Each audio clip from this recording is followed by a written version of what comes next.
So, like, the research doesn't suggest that psychedelics cause psychosis because that's what I hear the most. Until you make the unconscious conscious, it will control your life and you will call it fate. It doesn't profit large corporations if there is a cheap, not subscription-based medicine for depression. The way I describe it, it was like being like shot with like a crystal bullet of clarity. I was just like staring at trees for like 2 hours in the park. You stop becoming the observer of these visuals and you become them. You are the experience then.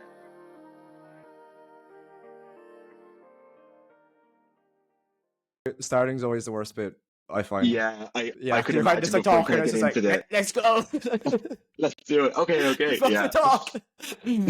Yeah. At least you have Yeah. you have the experience. You're like my mentor here in terms of podcasts. So Yeah. I can be guided by your expertise. Yes. I consider myself an expert, Ryan. So you're you're in good hands. Yeah. Oh, I feel so reassured. Thank you. Yeah. So Ryan, what I know about you, you're a doctor. You're also an amazing artist, Ryan, and you're very interested in psychedelic medicine. Would that be a good summary? Yeah. Well, thanks for having me here, John. It's an absolute pleasure to be on your podcast and everything. And yeah, just to tell everyone a little bit about myself and I guess maybe a summary of my journey to this point. So I'm Ryan, I'm 27, qualified as a doctor in 2020, went to UCC in Cork, which is great. Then did my internship in Cork, decided to take a bit of time away from medicine, spent about over a year in South America, traveling around, speaking Spanish. I then decided to work in Australia for 2 years, mostly in an emergency department there. And when in Australia, I was fortunate enough to do this mandatory training now required in order to gain a license for prescribing psilocybin, which is the psychoactive ingredient in magic mushrooms, for treatment-resistant depression, and MDMA for treatment-resistant PTSD. The caveat being you do need to be an actual consultant psychiatrist to obtain the license, but even doing the mandatory training was amazing, an amazing experience. And then since then, I did another trip back to the Amazon to work with a shaman there in the jungle. And I've now moved back to Ireland permanently. Living in Ireland right now, doing a mixture of focusing on my art and I'm hoping to start the psychiatry scheme in Ireland in July, all going well. And you said MDMA for depression and psilocybin for what was psilocybin specifically for? So it is psilocybin for treatment-resistant depression and MDMA for treatment-resistant PTSD. These are the only two clinical conditions that these two substances can be prescribed for, nothing else, because these are the conditions that they have the most evidence for currently. Australia is the first country worldwide to nationwide legalize, or not legalize, I suppose, reschedule these substances to make it available for patients across the entire country. I know in America and Oregon, they have decriminalized it, and there is kind of a similar practice there because it's they've rescheduled it in that state in particular. But in Australia, it's the first country nationwide to be able to do that. So they've been piling a load of funding from a psychedelic perspective worldwide into Australia because they see this as a massive opportunity to train doctors, psychotherapists, and really be a pioneer in leading the world in psychedelic-assisted therapy, which is amazing. It had only started the year before I arrived, so it was like a perfect recipe for me arriving there and it just working out really well. So it was great. And did you did 2 courses in MDMA therapy and psychedelic-assisted therapy, and then you said you spent time with a shaman in South America. Was that after the courses or before? I initially went to the Amazon after my intern year in Ireland. And so I was kind of in a place in my life where I qualified during COVID. I was the first cohort of doctors to start working when COVID hit. And so we had no break. We got thrown straight into the mix. My first job was on respiratory in Cork University Hospital. It was very stressful, quite a traumatic experience, I would say, as well. My father, who was 44, unfortunately died of a heart attack during that year as well. And so you can imagine there was just like so much going on in my life at that point. And I never really had like a proper break in my life. So I said, you know what? Let's just take a break for a while, there's this pressure when you're in medicine to remain on this treadmill to, everyone around you is saying, what are you doing? What are you specializing in? What are you applying for? But like nobody really like looks around and says, am I going to have some free time to do the things that I've always wanted to do if I enter a scheme straight away where, you sign up to something and you have all these ideas that later down the line, I'll do all these things. But as we know, life has a tendency to kind of get out of your control. And I never want to be somebody who contempt for myself for not fulfilling some of these the trips, the traveling I wanted to do, pursuits of different hobbies. And so I still felt quite traumatized from my father's death as well. So I was like, let's take the path less traveled, take some time off, explore who I am, do some traveling. And I spoke Spanish anyway. I learned it in school and was always quite good at it. So it just seemed like the perfect idea to go to South America, travel down there, learn more about countries, Mexico, Peru, and then try how can I combine this interest with some of the psychedelic medicines that I'd already had an interest in that existed specifically in the Amazon with ayahuasca and then psilocybin in Mexico, which has a long kind of ceremonial shamanic background for thousands of years. And what can I pick up from this ancestral wisdom in these places that I can learn, adapt to my own life, and see what happens? But I would preface it in saying that at that point, I didn't have this vision to dedicate a large part of my life to psychedelic medicine. I feel like a lot of that came afterwards from having these experiences and just developing it from there, really. What did you do with this shaman? Was that like you did ayahuasca with the intention of healing then? It's a good question, and definitely happy to share my experience in the jungle when I went there and what exactly happened. I think for a lot of people, they don't know what ayahuasca is. They don't know how retreats work. But I think up to this point, I definitely had an understanding, more of a kind of a theoretical understanding rather than a personal understanding of some of the healing benefits of psychedelics. And I think I was in this place in my life where I kind of call it like a graveyard inside your head, these dark recesses in your mind where you push a lot of the trauma, really negative interpersonal experiences really deep down into the back of your mind, and you try and forget about it because this is your coping mechanism at the time. This is how your body protects itself to suppress a lot of these strong emotions, or maybe you fell out with people in the past and you just decided that instead of actually dealing with this, confronting the truth of what my emotions are, I'm going to suppress all this into into this graveyard, put a wall all around it and just keep it there, because, this is how I'm just going to deal with it. This is my coping mechanism. And I think I had a bit of an understanding that I might have been falling down this path from, my father's death and from lots of other things accumulating in the past. And I had some kind of like theoretical knowledge that might help with that, of going to the Amazon. And there was also, just being honest, there's probably like, cosmic curiosity of what it's like to take ayahuasca because I've been reading so much about it, done a lot of research into it as well. And what better place to take it than where it's grown, where the plants occur naturally with these shamanic healers that have been doing this for thousands of years, and I mean thousands of years.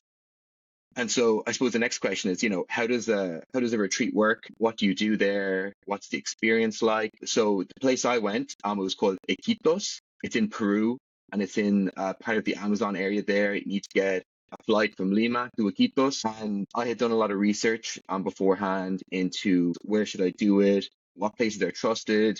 And so this is actually a legal substance in Peru. And so you can actually just look it up online to see the ratings for different places. But also I knew some people that had kind of gone there and was able to chat to them, which was great. So I went to this one retreat center, and the benefit of this place was that I think there was only 6 people that in total that were there, which is actually quite unusual for a retreat center. Quite often you can have up to 20 people potentially participating in ceremonies there, which for me is just a little bit too much, I think, because obviously they're trying to make money from this as well. but it's important to try and find a retreat center that also really prioritizes having a proper shaman, particularly a shaman from a certain tribe called Shipibo. And what the Shipibo are it's this specific tribe in the Amazon around the Peruvian, Brazil area that have been there for thousands of years and are kind of known as like the best specialists in ayahuasca in particular. And so to have a Shipibo, a shaman, conducting the ceremony for me was a really important part of it too. And so you rock up there anyway, and the first night I was there, we just relaxed. I met the people who were there. You have your own cabin, your own hut, which is essential for this because you are undergoing some very, very deep personal healing, and you need to be alone for the majority of the time in order to process this healing. If I'm being totally honest, I think even up to this point, I had done mushrooms before, and I was pretty relaxed with the whole situation about I think it'll help with a bit of healing and I'll learn some interesting insights about myself. But I've got to admit, I really underappreciated the potency and the level of experience that I was about to undergo. So you go into this large hut or a tumble, as they call it. And the way it works then is that the shaman is quite often sitting in the center or sitting on the side. All you have then when you come in and sit down there is like a mat or like a mat to kind of sit on. You have a pillow to lie down on, and you have a bucket to vomit in. So vomiting is extremely normal during an ayahuasca experience. I vomit pretty much every time. Some, like very, very rarely, people can get diarrhea as well, but I've actually never heard of someone getting it. And so you come in anyway, and the shaman is there, and when everyone's ready, he starts blessing the medicine, and then you go up and you take it. And the moment I think I realized that this was probably more potent or intense than I'd anticipated was I saw the guy beside me, and there was only 3 of us in this ceremony, and he was getting like really psyched. So he had done it before, and he had been here for like a week or so, and he was getting like super psyched up, like talking to himself and like really breathing. You could tell that like he was taking this extremely seriously. And I kind of realized, I was like, maybe it isn't quite exactly what mushrooms is. Obviously, I'd done my reading about it and everything, but you really don't know what the experience is going to be until you undergo the ceremony. And so anyway, so I go up, I drink the medicine. It tastes horrible, in my opinion. This like very earthy, viscous kind of red broth. It doesn't taste good, but you drink it off anyway. And when everyone drinks their dose, and you start off on, they call it a half dose when you haven't taken it before, rather than the people who are with me who took a full dose. And then you go back to your mat and all the lights go out. So you are in pitch darkness at this point. And a lot of the reason for the darkness is in order to let the visions, I suppose, breathe and live and make them more potent as well. I would say it takes about 40 minutes or so until you start feeling some kind of effect. And I've described the effect as, certainly at the start, as kind of like a little bit like magic mushrooms, where a little bit of tingling, a few flashes of light in your vision, and slowly the experience starts to build, slowly mounting. And the interesting part then is that the shaman takes the ayahuasca with you. And this is, any good shaman will take it with you, because in order to properly guide you through this experience, he needs to be in the same headspace. Otherwise, you just can't understand. As well as the shaman, the only other person in the room was that there was one trip sitter, Christian, who was just being there as well in case we needed like help with something, we need to go outside for a second, or if we're having any difficulties. And this is normal for any ceremony where you have one person who's completely sober and is able to help people if they come into any difficulty.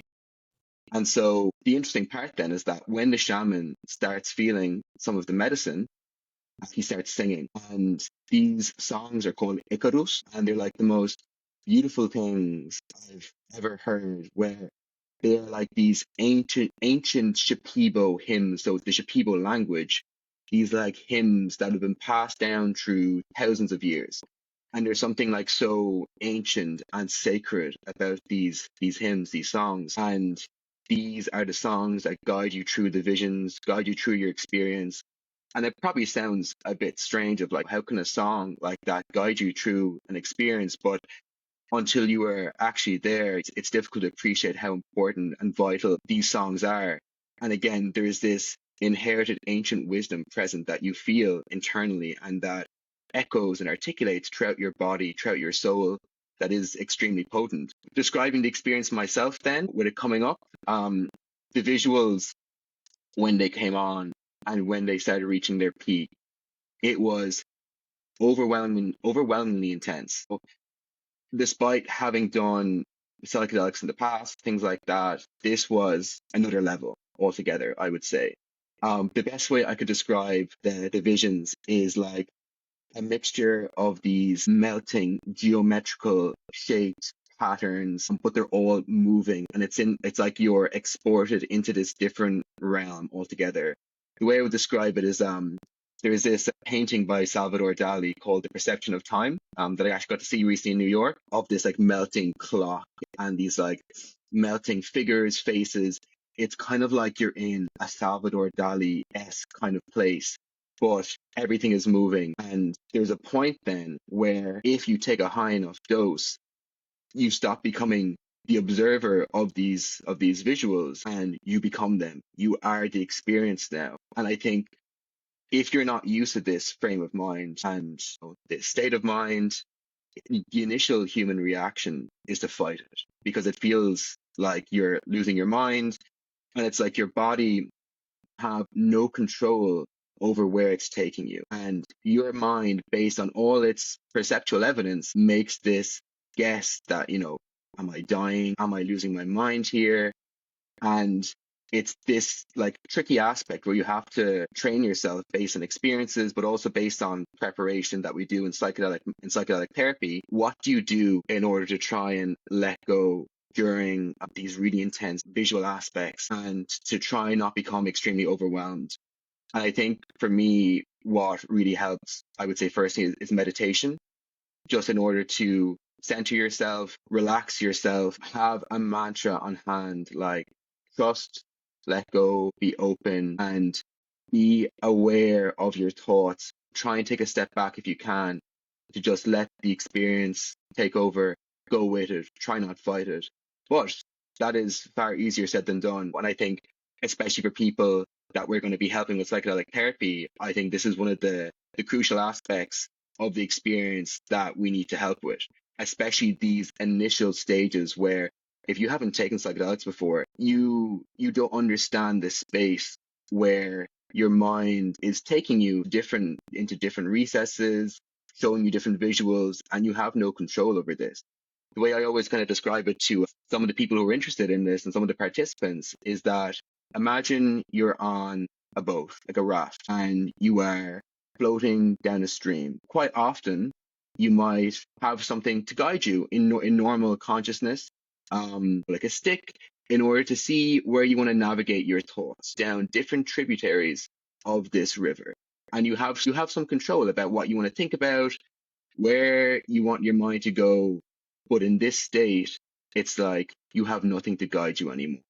And you are just sitting on this boat, and it's going to take you down these different paths, whether you like it or not.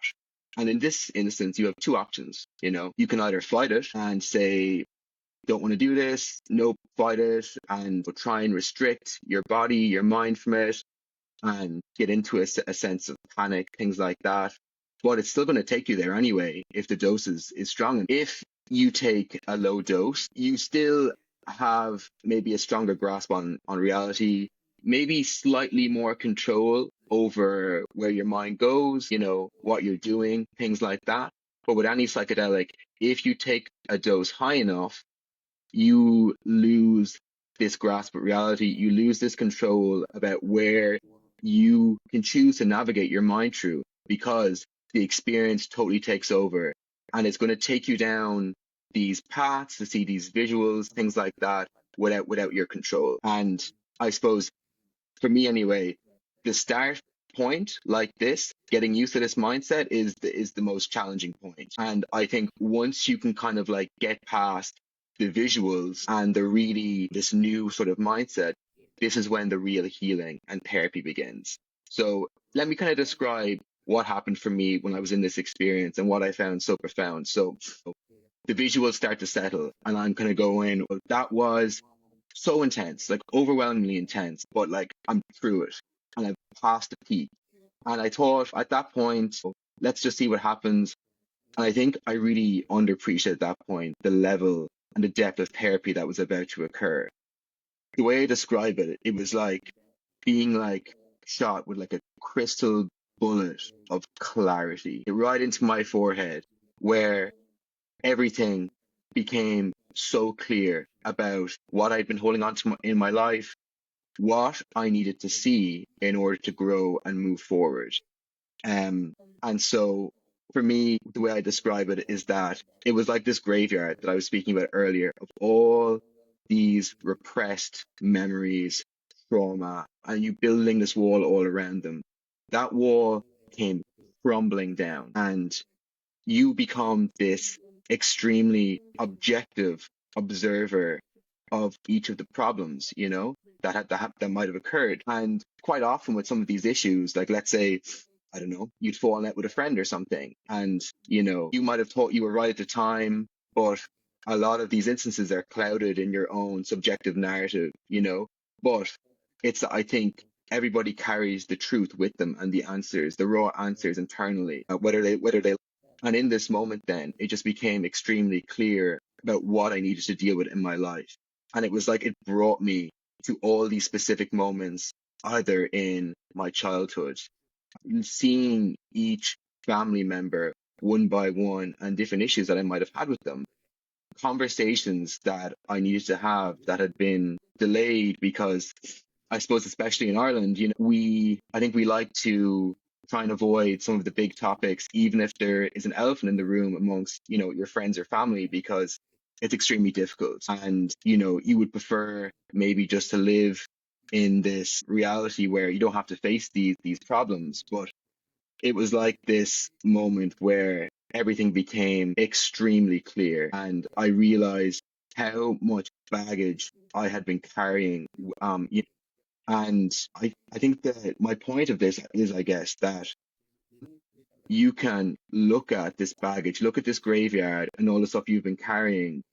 You don't realize how a lot of these problems have been like weighing you down, stopping your progress, and also how they have been subconsciously manifesting in different ways.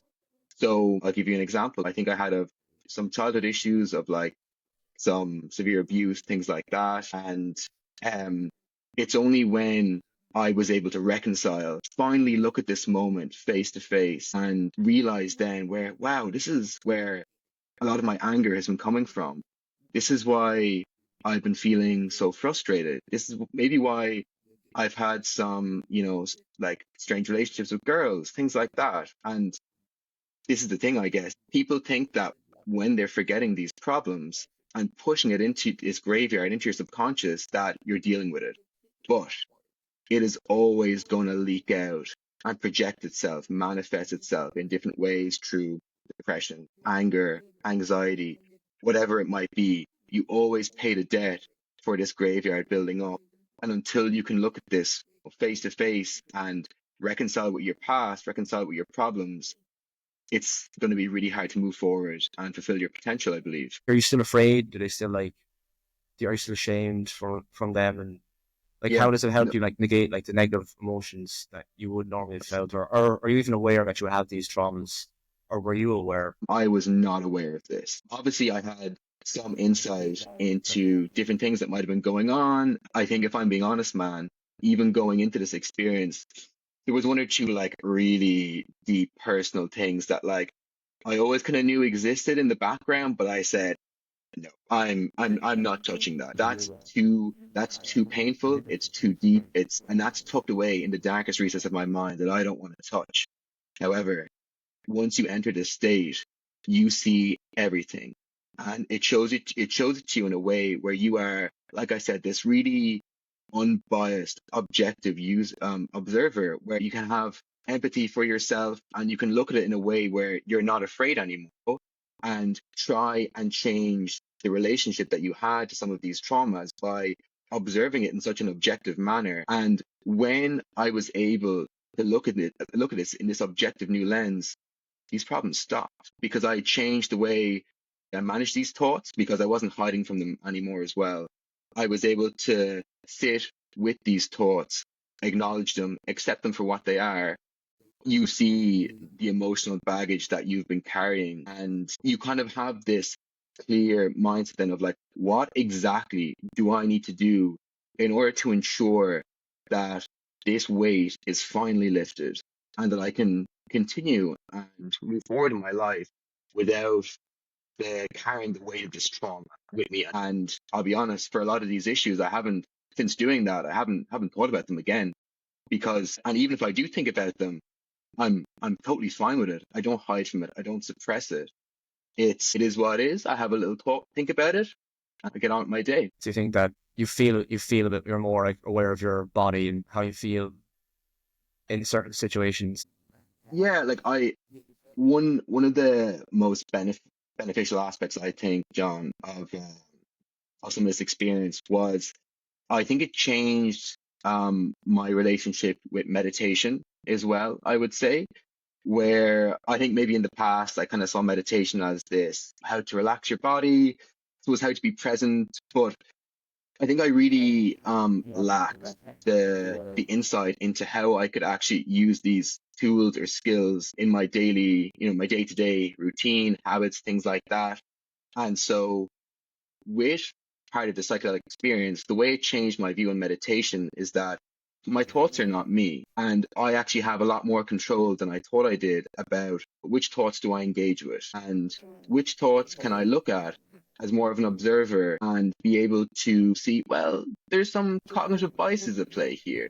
And maybe this is all or nothing thinking, or this is because from past experiences, I might think like that. And so for me, I think when I started making meditation a daily routine and habit, it definitely allowed me to be a lot more in control of my emotions. Feel this emotional response. Feel the thoughts coming into your head, but instead of having to fully engage with that, just be an observer for a second. Having this awareness of meditation to be able to take that step back and not respond to my body's physiological response, not respond to the first thought that comes into my mind, take a step back, relax, and become more objective about this, I think was, a really crucial step in becoming a better doctor, more in control of my emotions, which I think, especially in psychiatry, is such a fundamental aspect of these things. But again, it's like, stop for a second. Describe what you're feeling right now. You're feeling angry, your heart rate's increasing. Where do you feel it? Do you feel it in your chest? Do you feel it rising up your neck? Describe it. What exactly is going on here? What is the specific emotion that you're feeling? And instead of having to engage with this emotion and letting it potentially ruin your day, you look at it like a wave. And this is what emotions are. They rise and they fall. So just sit with it, be an observer, and with the awareness that it'll pass. Relax yourself. It's not a big deal in the grand scheme of things. Don't let the small things stress you out, which is obviously easier said than done. This takes a long time to learn. And it's a daily practice where you need to catch yourself each time and say, relax for a second. Let's be an observer here again. And you need to try and make it a daily habit and daily routine. Otherwise, it's not going to stick. With psychedelics and things, it might show you the door, but you have to walk through it and put in all the work yourself. And if you're not willing to put in the work, none of this is going to stick. There's this famous quote from Carl Jung where he says, until you make the unconscious conscious, it will control your life and you will call it fate. And I think this is part of the real benefit of psychedelics for certain people, where you can become aware of all these subconscious aspects of your life that are controlling so much. And you kind of just assume, well, that's just me, part of my personality. But until you realize you actually look back to your life and you can recognize some of the roots of where these come from, understand them, show compassion for yourself, you'll be surprised as to how much is in our control, how much we can actually, amend and grow based on these changes. But I think the fact that you're even aware of this is definitely like the first sign of, trying to grow and learn from these aspects? I've taken psychedelics a few times, and mostly it was like recreationally in my early years in university, and there were some good and bad experiences there. We didn't really know what we were doing, but I remember we took them once, like a group of us after exams, and we took we actually didn't even know what LSD was at the time, and I had a vague idea, but most of the guys didn't. There was like 18 of us after. We were only like, I think I was 19 after our summer exams in our first year of uni, and we took a really strong dosage, and we had to like split up little groups and like go out Cork City into the woods, just like chill out down there for a few hours. It was kind of a mixed experience because I don't think we were ready for it. But I remember the first time, like I was having like conversations with people, and I was kind of like, wow, this is weird. I was like, not weird, but I was like, this is definitely a different sensation. And I was kind of into meditation at the time, so I think maybe I was not better equipped than other people, but maybe, yeah, I was able to like meditate a small bit, like which reduced anxiety. But a few guys were getting anxiety during it because, yeah, we'd taken like a strong dose. But whatever, that was like a time I did it recreationally, but definitely like sparked curiosity with me from then. But I was always kind of hesitant because it was a strong dosage. But the last time I actually did it was in Kilkenny in 23. In 2023, I felt I was going sideways with like my career, and I wanted to like move home, like get away from distractions, save money, and just like hustle and like sort my life out. And that turned out to be like a bad idea because I kind of just isolated myself. And it was one weekend that I had nothing to do, and I was living in my family home, and I was like 26 at the time, so I had like mushrooms in my room, so I was like, fuck it, I'll take it and we'll see what happens. But I did it intentionally, and I was like, I kind of meditated beforehand, and I took them. Then I took them, and then I started like seeing visuals and stuff, and they're quite strong. And then I realized that my parents were coming home in, like 2 hours, so like I put on headphones and like sunglasses and went for a walk. I was like, I don't want to be home. I don't want to be at home. My parents come home. And I was walking through Kilkenny City. It wasn't even sunny outside with like sunglasses on, headphones. And like one of my neighbors saw me. She's like, "Oh, is that John Gilman?" She hadn't seen me in a few years. I was like, waving at her, and like walked on. Yeah, I was like, what the hell am I doing here? Like, so stupid. Like, why would someone talk to me? And I actually called my buddy, Dylan Tierney, who I know is quite into psychedelics, for healing also. And he's on a few retreats. And I called him and told him, I was like, yeah, I took psychedelics here. I don't really know what to do. I'm a bit disorientated. And he instructed me to go out to nature. And I was like sitting in a park. And then he said to me, like, why did you take them? And then I was just like, I wasn't doing it like to be like a degenerate or like it wasn't impulsively. I was like, it's just recreationally. Like I've read about them. I read the book by Michael Pollan, How to Change Your Mind, and he talks a lot about like neurogenesis and like healing and your subconscious. And I was just sitting in the park and I was just looking at the trees and I was talking to Dylan. I felt a lot more relaxed with him. 2 hours in the park, and it gave me such clarity. Like I was like, but it did also bring up different issues that I had, like things that like I can really relate to what you said with like traumas from your childhood. Like when I was growing up, my dad was quite sick. He had like 2 forms of cancer, and for a while there, like we thought he was going to pass away. And then I actually just realized, I was like, fuck, I'm like still really upset about that. And I just like released emotions. And then after that, then I just realized that I want to go backpacking, and I booked a flight to Colombia, and I had a great time after that. But I definitely don't think I would have had that clarity until I'd taken psychedelics, because I was so in my head at that time, and I was like, oh, I don't need to travel, I've done enough traveling, I just need to like make more money and stuff. And I was just like digging myself into a hole, and I found it really beneficial as well that time. That was psilocybin with mushrooms. I think interesting as well, where it was only when you went to like the park and you had this good setting to kind of like relax your mind and enter these states then of kind of therapy, I guess, where you were able to look at different issues with different perspectives, things like that. I think it really it kind of pins the importance then as well of someone's set and setting when going into a psychedelic experience. What I'd say first of all is psychedelics are not for everybody. They really aren't.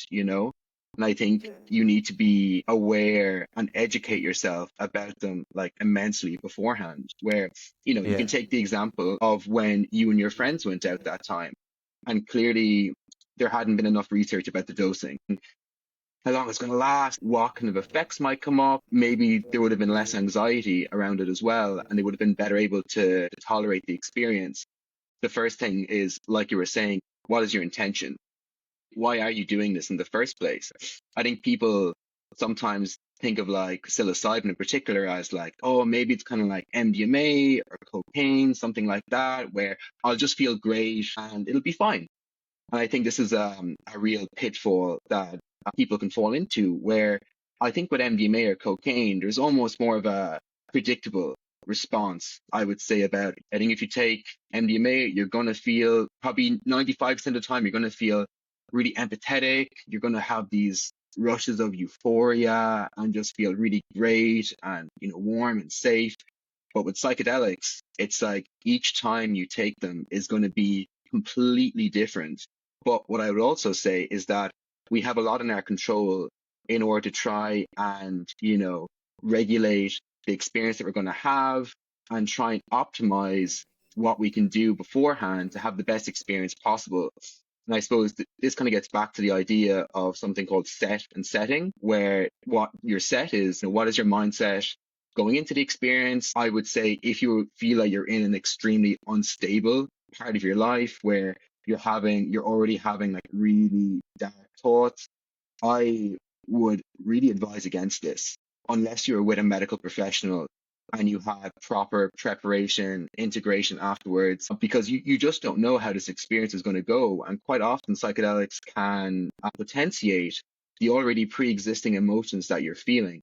Well, I didn't call my friend Dylan. Like, I would have had I was having a bad time. Like, I was just walking around the place, like, completely just thinking, oh my God, what am I doing? What am I doing? What am I doing? Like, looking at people's heads and their, like, faces, like, moving around. Honestly, I was, like, not enjoying it until then. But and for people, especially if you're not experienced, do not trip alone, is what I would say. Have a trip sitter present, somebody who you trust, one of your really good friends that you can ask anything to, is not going to judge you during the experience. And if you are having a negative time, that they can try and reassure you, guide you, things like that.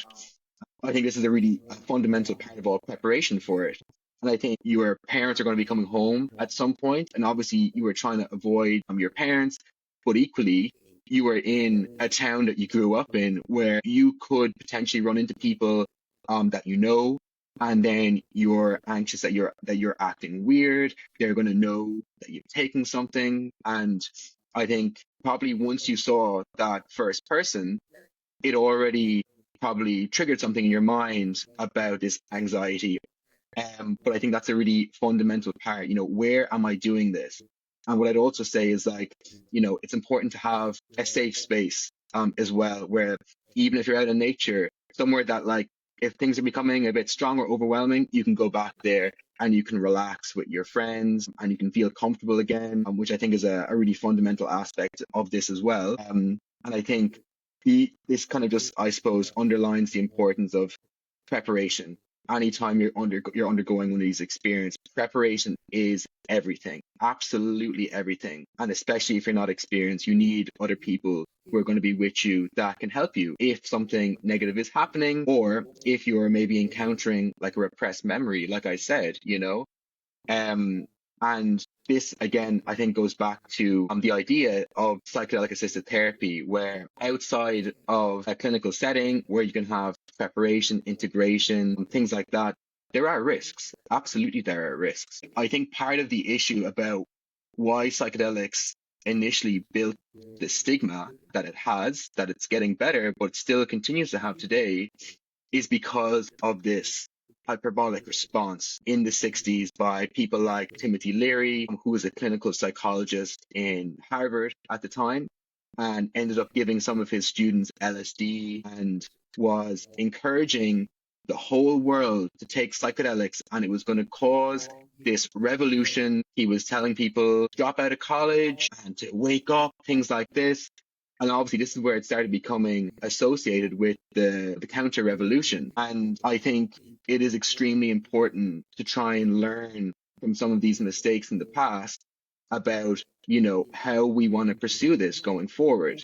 And for me, I think the proper way to pursue this is with absolute honesty, open honesty, consideration, because, we don't want these things to happen again. And I feel like we are on the cusp of something really big happening, but we need to be very clear about the risks, very clear about the evidence, and most importantly, we need to try and follow what is going to benefit most people, you know? And so just to delve into some of the risks, I think obviously, you know, one of the big risks, like I was saying, is doing this outside of a clinical setting if you are not supported by friends, people you know, things like that, where there have been cases where people have run into traffic or people might have fallen off a building. And these are extremely rare, but it just shows the importance of having people around, things like that. Another thing I would say is with these bad trips, as they're quite often called, this is obviously one of the big fears that people have getting into a psychedelic experience, and they absolutely exist. They absolutely do. However, and in psychedelic therapy, we call them challenging experiences. We don't call them bad trips. I think one of the differences between doing it in a clinical setting and doing it, you know, alone by yourself is that in a clinical setting, let's say if someone's having a really challenging time, you have already prepared them. You've had maybe 4 preparation sessions up to this point about, you know, basically giving them an idea about what the experience is going to entail. You know, what can they do if they're feeling these really strong emotions? We've taught them breathing techniques, how to meditate, things like that. But also, we are going to be there with them. We can hold their hand through some of these challenging thoughts and try and ask them, what can I learn from this? Because quite often, it's these negative experiences that can have the most benefit from a clinical perspective. And for people with depression, Why- that's why did it bring you to this particular place? And what can we learn from that experience? How can we turn a positive aspect on this? But if you're alone and you have a bad experience, and let's say you just want this to stop, you're panicking, things like that, this is an extremely negative experience that could have some like lasting side effects, especially, and this is the really crucial point, especially if you have no integration afterwards and you don't talk to anybody afterwards, and you just have to like live with that experience without really understanding what happened and how to try and extract some benefit from it as well. Like, interestingly, from all the studies they've done with people who have had negative experiences in a clinical setting, it actually they basically had the same decrease in depression scores as people who had really positive mystical experiences. So it actually had like a very similar effect in terms of decreasing depression symptoms. And so just because you had a challenging experience doesn't mean the benefit is lost, essentially. But with the right preparation and integration afterwards, and that part is absolutely key. So, like, the research doesn't suggest that psychedelics cause psychosis, because that's what I hear the most. There's all these Yeah, like so anecdotal stories of like people jumping off buildings and from the clinical studies that we've done that have very strict inclusion and exclusion criteria, there's been no cases of psychosis, or prolonged psychosis is what they call it, from any of these patients. And so the kind of idea is that anybody with a psychotic disorder, let's say schizophrenia, bipolar disease, which is, you know, mania, these patients are absolutely omitted from any of these studies, because basically the kind of current thinking, and there's not enough science about it at the moment, is that let's say if somebody has a first degree relative, let's say my mom has schizophrenia, potentially somebody could already be showing early signs of schizophrenia, things like that, of having delusions, hallucinations, or some odd behavior, social isolation, things like that. The idea is that maybe psychedelics might cause their first psychotic episode or accelerate the onset of this first psychotic episode. That doesn't mean that it's been created spontaneously out of nowhere. It means that it was already going to happen, but maybe you have accelerated from maybe it happening from a year or two from now to it happening now. I think the issue with this as well is that people tend to have their first psychotic episode with schizophrenia at a really young age, of like in their late teens, early 20s, which also happens to be the age where people start doing psychedelics. And so I think there is a bit of uncertainty about that. I completely stand by the point that anybody with family history of a psychotic disorder, or personal history, or if they're showing any early signs, which will be assessed on the screening process in psychedelic therapy, they should be completely omitted, because I think we've seen from our evidence, when having these very strict inclusion exclusion criteria, nobody has had psychosis. And the adverse effects that have been reported have all been mild, like headache, nausea, anxiety, things like that, but no lasting psychosis, thankfully. And I think it's important to try and continue that trend. There's like, I think one of the stories that kind of goes around quite often, which I think might be fitting, is I don't know if you've ever heard of Syd Barrett. He's was one of the lead singers of Pink Floyd back in the 60s. I think he was with them for their first two albums. And the kind of like narrative that was portrayed from his perspective was that he was taking LSD and it drove him insane, and therefore LSD causes psychosis. People can develop this out of nowhere. He had one trip and he never came back. But the reality of this was that, if you talk to if you see interviews of the band members, they will tell you that he had already been showing signs of schizophrenia long before he started taking LSD, and was like acting really oddly, saying strange things, not really making sense, things like that. And that maybe LSD might have exacerbated that. But these are the exact group of people that shouldn't be taking it in the first place. And it kind of underlines the importance of education for the general population about this as well, because like I said, there is a fantastic benefit, I believe, when done in a clinical setting. But with these particular disorders, there is a definite danger there. And I think it's important to be honest upfront about this, and also to educate the population about, when and when not to take these substances too. Are big pharma involved yet? Like, are they fighting over patents? Because it sounds to me like it'd be pretty popular drug if it's proved. I know there's Compass in the UK, which are promoting psychedelic research, but have also put a patent on psilocybin, and the psilocybin that they use in particular. And so like the way that it actually comes in psychedelic therapy is it comes in a little pill. And this is, so you're not actually taking physical mushrooms or something. And the reason for that is that, number one, they can regulate the dose a lot more. So they know exactly how much psilocybin this contains, versus a magic mushroom where, you're not going to know exactly how much psilocybin, even if it's 3 grams of dried mushrooms, you can only make an estimate on how much psilocybin it contains. Number two, it has decreased like nausea, maybe a bit of fatigue, things like that, compared to actually eating the mushroom. But so there has already been some pharmaceutical companies that have gotten in there. However, I think this is like a really big point, is that what discourages and acts as a major disincentive for a lot of pharmaceutical agencies to get involved is that you're only meant to take this a few times, maybe once or twice, potentially in your whole life, compared to an SSRI, like Prozac, something like that, where you're going to take this potentially every day for the rest of your life. Think of the financial, incentive that they have to endorse something a lot more like that, compared to, something that you're only going to use a few times.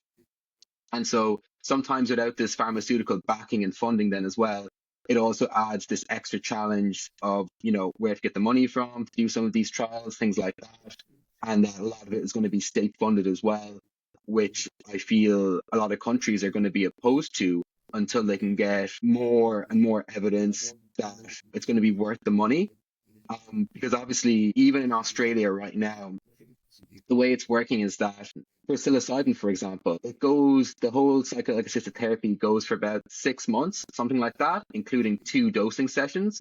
But for 6 months, it's costing anywhere between, in euros now, 9,000 to 15,000 euros, which is a lot of money. And it might be hard for insurance companies to pay for that thing, considering the costs involved. The counter argument I would have to that, though, as well, is in Ireland last year, and this is a statistic I saw in the Irish Times, depression cost the economy 3 billion in a year. And so this is a combination of people missing work, having to go on social welfare, unemployment, low productivity in work, and hospital appointments, ED admissions, psychiatry consultations, things like that. You think there could possibly be an agenda that it doesn't profit large corporations if there is like a cheap, kind of once off, not subscription-based medicine for depression. I don't think it's like some kind of like agenda of them trying to suppress our mind or something. But, pharmaceutical companies are businesses and they're going to follow wherever the money comes in. And that's just a fact of life. How do you envision Ireland in 10 years? Like if psychedelic-assisted therapy is passed and it becomes like mainstream, and is that something you believe could be possible in your lifetime if you're optimistic? In my lifetime, yes, I think so. How long it's going to take to get there, I think definitely more than 10 years. Ireland is probably lagging behind other countries in terms of research, things like that. But let's say in this world where it becomes rescheduled and this new treatment becomes available, how would that work? The way I think it would work is that people would be going to their GPs initially for symptoms of depression, and they would traditionally be put on SSRIs if it's impairing their function and they're having growing depressive symptoms. And the GP needs to try at least 2 medications before they can refer them on to our service then. And the GP would also need to do a checklist of the inclusion and exclusion criteria. So like we spoke about before, they can't have any psychotic disorder or a strong family history of it. They have to be over 18.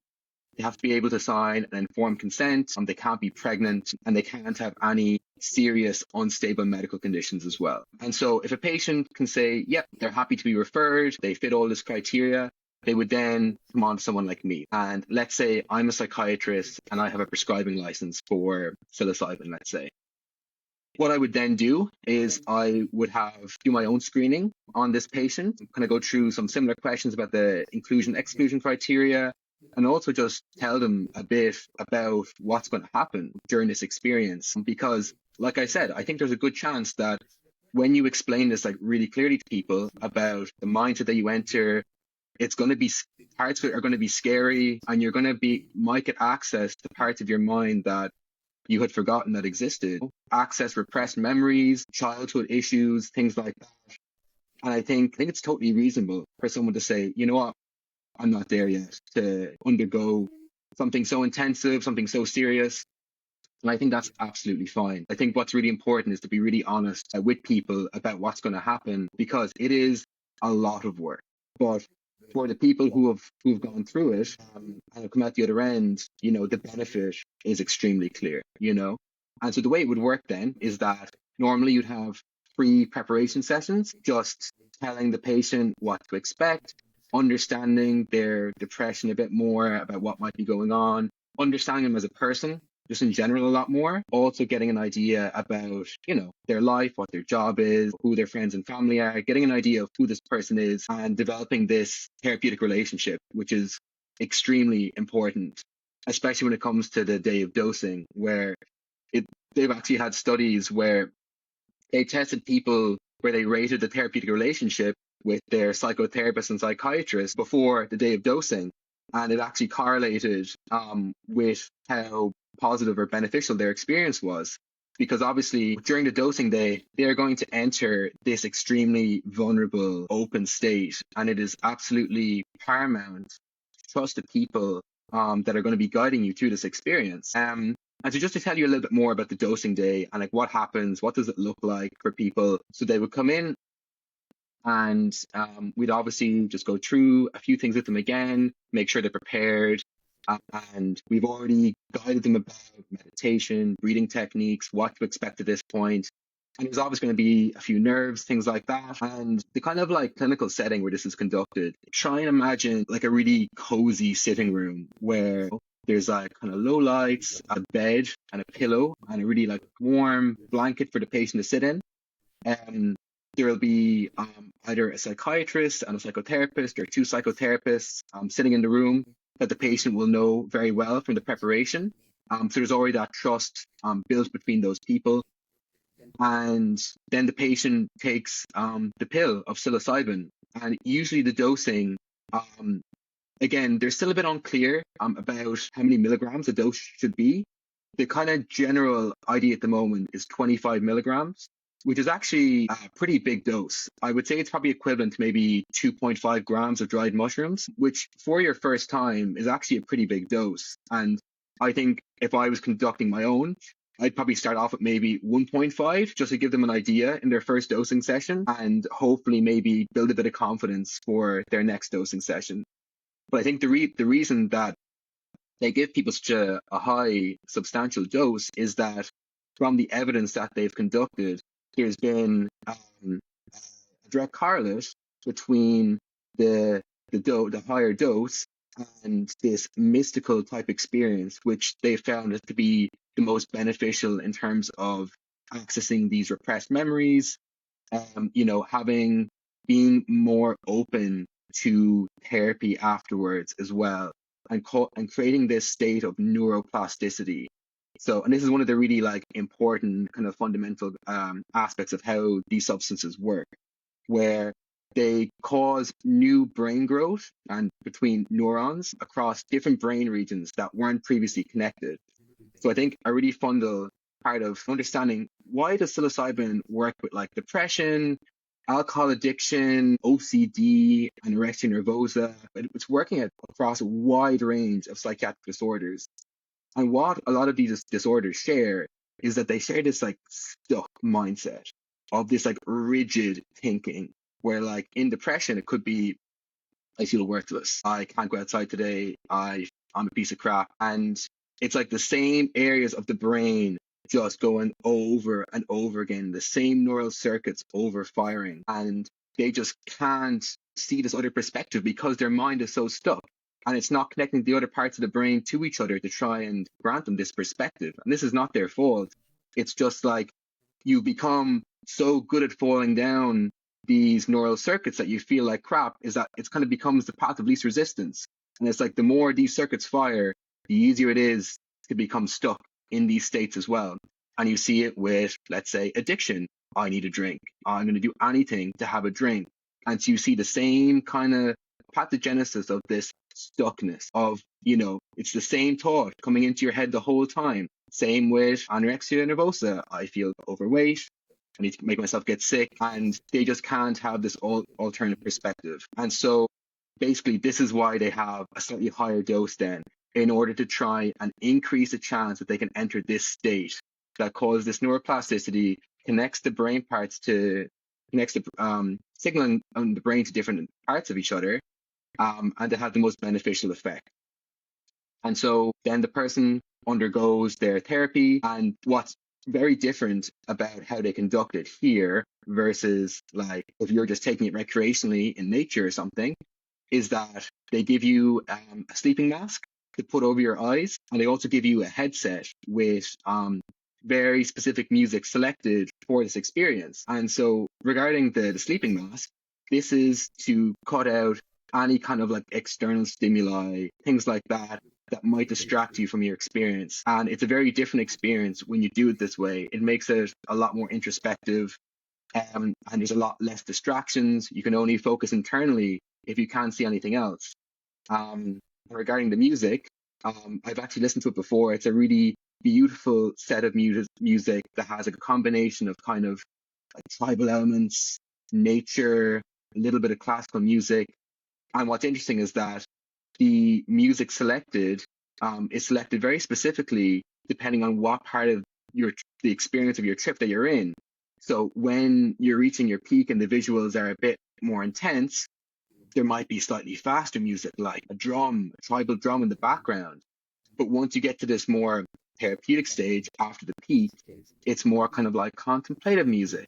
So they really do put a lot of effort into picking all these things correctly and really analyzing all the variables at play. And so after somebody has the experience, then you have a little talk afterwards, and they usually go home. And one of the big differences here between psilocybin and MDMA is that during a psilocybin experience, you leave the patient alone unless they want help. So if I'm the therapist or the psychiatrist, I'm sitting back, just holding the space for this person. I'm not talking to them because there's this, I suppose, idea that you need to let the medicine do its own work. And that if I was talking to them, it would be distracting their process. And even with the patient might take off their eye shades and start talking to you, and that's fine for like maybe a few minutes, but you don't want this to be a reason that they're becoming distracted. Maybe they're hiding from something. So you just try and gently guide them back into their experience to make sure they're going to get the most benefit from this as possible. But you are there the whole time, where if they put out your hand, you can hold their hand, or you can try and reassure them. And you make these rules with the patient beforehand about what's allowed, what's not allowed. We never want to interfere with the patient's space unless they want us to. And we'd only ever touch them on their hand or on their shoulder. Nowhere else is allowed. And this is a really fundamental aspect, especially when someone's in such a vulnerable state, to build this trust and grant them their own space as well to do their healing. And the way it works after that then is that you have an integration session the very next day. This is after any session, same with MDMA. You do it and basically the next day, the first integration session, where you just ask them how they get on, try and slowly make them make sense of what happened. And then for the psilocybin trials, they do two dosing days. And then after the second dosing day, there's about 5 more integration sessions, which are like 90-minute therapy sessions, trying to really root through what they learned, but then also trying to implement these techniques, structures of like, how can we use what you learned and make this into a daily routine and habit that you are going to persist with for hopefully the rest of your life, and try and form these good habits now when your brain is in this open neuroplastic mindset where you're open to these ideas and you can be a bit more considerate and a bit more objective about things as well. And so that's the way psilocybin works. I would say the main difference from MDMA is that during MDMA, because it's being used for PTSD, a lot of the issue with PTSD is that classic example of somebody who is a war veteran. And basically, we have evolved with this system in our brain where it had been evolutionary adaptive to have this fear mechanism to guide us about what's dangerous, what's safe, when to run away, when to fight. And a lot of this is stored in a part of the brain called the amygdala, which is kind of like the fear center in the brain. And for people who have endured trauma, injury, seeing their friends die, things like that, their amygdala is going haywire. So it's saying, even in benign, trivial stimuli like a door banging after the fact, their brain is still on high alert and sending these over signaling to the amygdala to say, you are not safe. You are in danger right now. And this is why people find it so hard to try and live with PTSD, because they're constantly responding to this fear mechanism over like something like a door banging or fireworks, something like that. And then at the same time, it's impairing, their function in everyday life. And because this fear signaling is so strong, they cannot speak about what's happened to them, about their trauma. It is so painful to try and go there because their brain has basically told them, no, this is pure fear. As a protection mechanism, you cannot go there. And this is what makes talk therapy with people with PTSD so incredibly hard, because quite often it can be very traumatizing for them to even touch some of the events that have happened to them. However, with MDMA forms this openness, this feeling of empathy, connection, and that, you know what, maybe things aren't so bad, and I can talk about this. And you'd see it with people. They describe it like having been submerged underwater and finally being able to take a deep breath once they can start talking about some of their trauma and going into these details and slowly changing the relationship that they had with this trauma. Whereas before, if this even came into their mind, they suppressed it. No, not touching that. It's dangerous. I'm in danger. Whereas now, when they can actually start talking about it, they can slowly realize, wait, I'm not in danger. I'm actually safe. Just because I think about these things, it doesn't have to always trigger this fear response. And, you're slowly changing the relationship that you have with this trauma from these talk sessions with MDMA. We've seen incredible results with it. The most recent evidence from this large organization called MAPS, showed that from their phase 3 trial, that over 2/3 of the participants no longer qualified as having PTSD after 6 months from MDMA therapy, which I just thought was, absolutely incredible. And it just shows, again, if we use it in the right way with the right support, these drugs have immense potential, absolutely immense. So MDMA isn't necessarily as psychoactive. It just, you get like a lot of serotonin and then you feel comfortable, you feel safe, and then you can talk about the traumatic event, which you couldn't even access before. That's correct. The way it works is extremely different from other psychedelics. So other psychedelics work on the serotonin 2A. MDMA does in some part as well, but it works on a whole lot of other receptors. And at extremely high doses, you could argue that there are some psychedelic effects, but you are still very grounded to reality. And with MDMA, the whole purpose is not to try and enter this like visionary state where it's bringing you to these repressed memories. You actually have someone there that's probing you to talk about these things that, you already know exist, but you're able to talk about them in a way that doesn't trigger this fear response, and that you can enter detail that you've been hiding from yourself for so long because you can finally relax. It feels okay to do it. And you feel comfortable. You're having these waves of euphoria, some warmth, things like that. Interestingly, the doses that they give people during this as well, because obviously some of our listeners might have taken MDMA before, and it's difficult to know sometimes what's a high dose, things like that, and people have different ideas of that.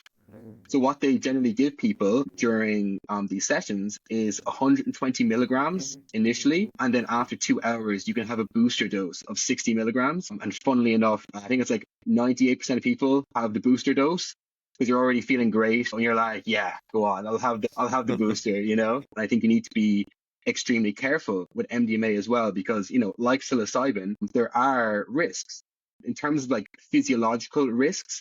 In terms of like your heart rate, your blood pressure, your temperature, has basically no effect. With MDMA, however, it can increase your heart rate, it can increase your temperature, it can increase your blood pressure a bit at safe levels, but you can see where people run into difficulties if they are taking a lot of MDMA. They're at a nightclub, and maybe it's extremely warm in this nightclub as well, and they are dancing really, really heavily. Maybe they're not drinking water as well because they're having such a good time.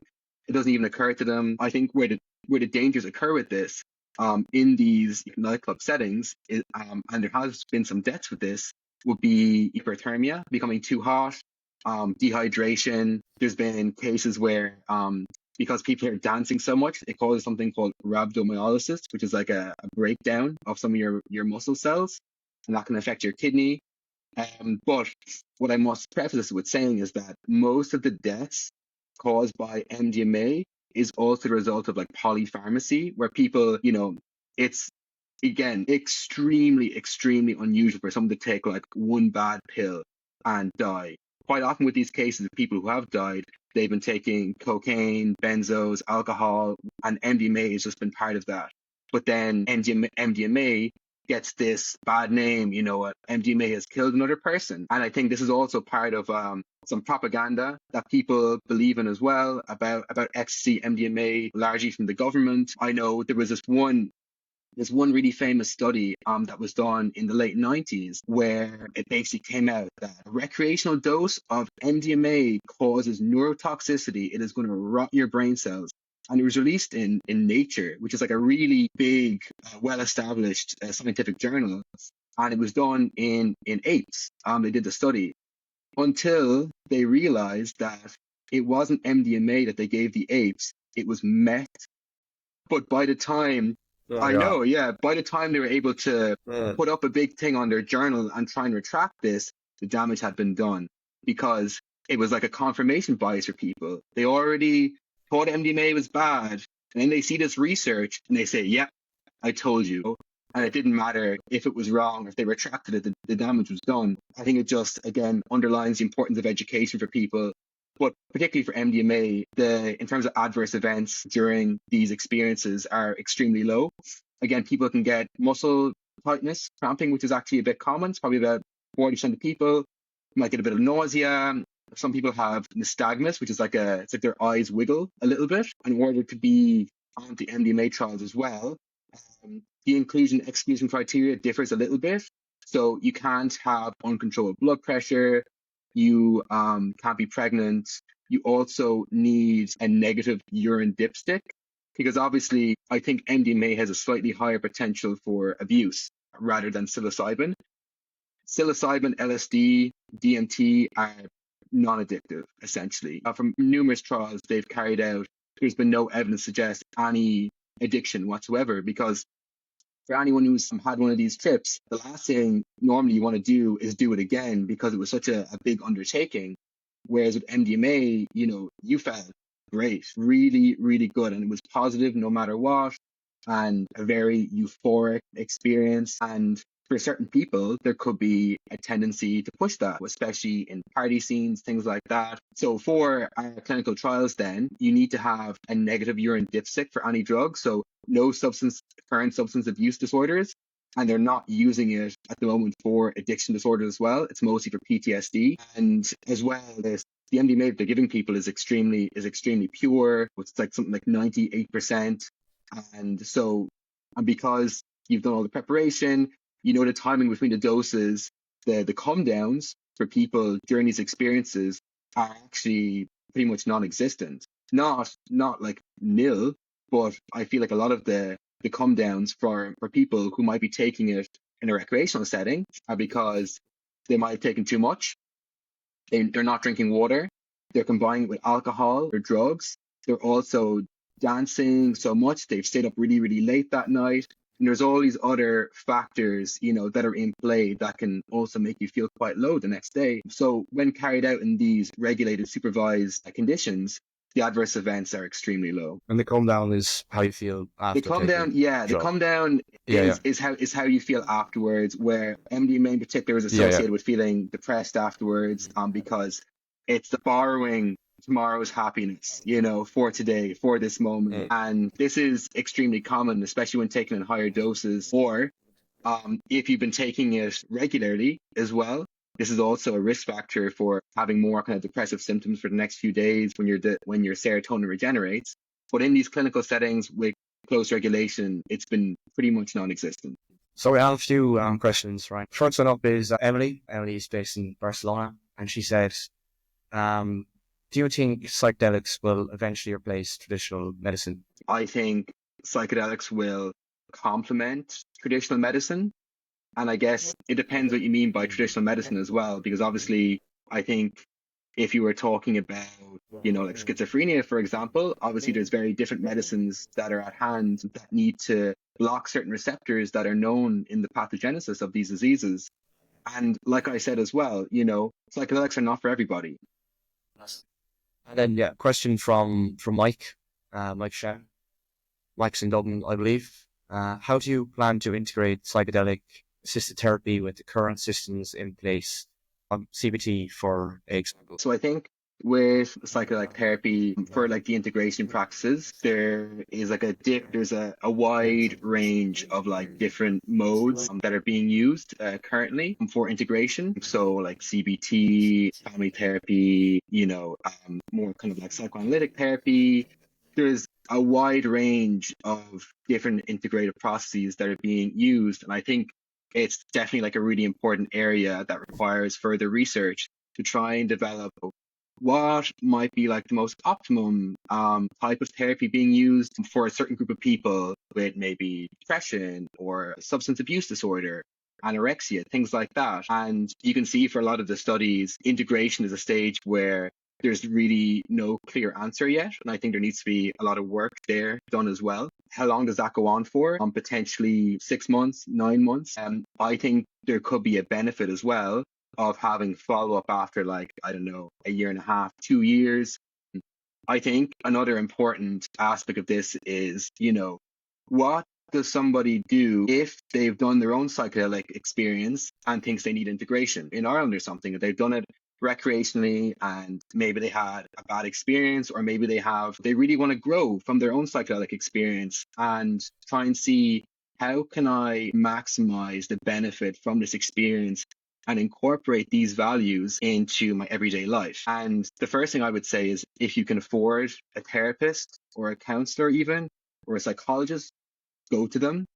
Obviously not everyone can afford that, but I think a good structure would be, you could like write down the things that you feel you've learned from your psychedelic experience, try and do your own work on it yourself about the things that you want to change, but then also have the benefit of having a therapist that can give you, how can I make this a daily routine in my life? So like, let me give you an example. For me, it was like meditation, So for me, there's something called habit stacking, which is from the book Atomic Habits, which I would endorse to everyone, by the way, for creating habits. And so what I had to create was that every time I had a shower, this was my trigger for meditating as soon as I have a shower. And basically just making this like a routine every day so that it becomes non-negotiable after a while, like washing your teeth. So you have a shower and the next thing you do is you meditate straight away. There's no if, buts, or maybes, even for like 5-10 minutes, something like that. I do something similar with gratitude, where I have like a reminder on my phone at 6 p.m. every day to practice gratitude, which just means to write down 3 things that you're grateful for, sort of change your perspective about what's going well in your life and make it a daily habit. How long do you meditate every day? It depends. Depends how much time I have in my hands. I would say at least 10 minutes. What about you? Yeah, well, actually, I was pretty consistent with meditation for a while, for up until December, and I've fallen off it. And I meditated last week. I actually went to like a beach meditation here, nice. and it's like an hour-long meditation. And afterwards, I just realized that I need to meditate every day. So since last Thursday, I've been doing like 10 minutes every day. This morning I did 20 minutes, but yeah, I just find it so beneficial. Like for me, it's such a game changer. But anyway. But I think it's an important point though, man, where it's like that, It's great saying you're going to meditate every day, but to go to the next step then, and this is what is going to be my trigger point every day to say, yeah, you need to meditate right now. And maybe it's waking up in the morning that you need to, that you build this habit or something, but without having something like really, really clear, and to say, I'm going to meditate in this place at this time after this event, your brain has this way of trying to procrastinate and get out of doing any work. And if you let your brain do that and you don't make these really, really clear trigger points and everything, like you said, you'll just get out of the routine. So true. That's so true. Final question, Ryan. What advice would you give to your 18-year-old self if you met him on the street? I met him on the street. I would say there's a quote from Hunter S. Thompson. I don't know if you're aware of him, from Fear and Loathing in Las Vegas. He says, buy the ticket, take the ride, I think just go for it. Have fun. Don't take yourself too seriously. Like, I think honestly that even if I had my 18-year-old self, I probably wouldn't have changed that much. And I feel part of the experience in life is that you have to make your own mistakes. You have to go out there, put yourself in these situations where you're going to learn. Life is about the entire experience of this rather than where you get to. So yeah, buy the ticket, get the ride, just go for it. Like, why not? It's great chatting to you today, Ryan. It's my pleasure, and hopefully we see psychedelic-assisted therapy very soon. Hopefully so, man. And yeah, hopefully I'll be able to do a few more talks and things and spread awareness. And yeah, listen, if anybody who's heard this and wants to talk to me about it, message me on Instagram. My handle is Ryan Flavin Art. Check out my art page. That's my Instagram as well. And yeah, listen, it's going to be a few years down the line. But I think the more awareness, education we can build about this now, and honesty, openness, all for the better. So yeah, thank you, John, for having me. Yeah, my pleasure. And we'll link those Instagram pages in the description. Sounds good, man. So, Ryan.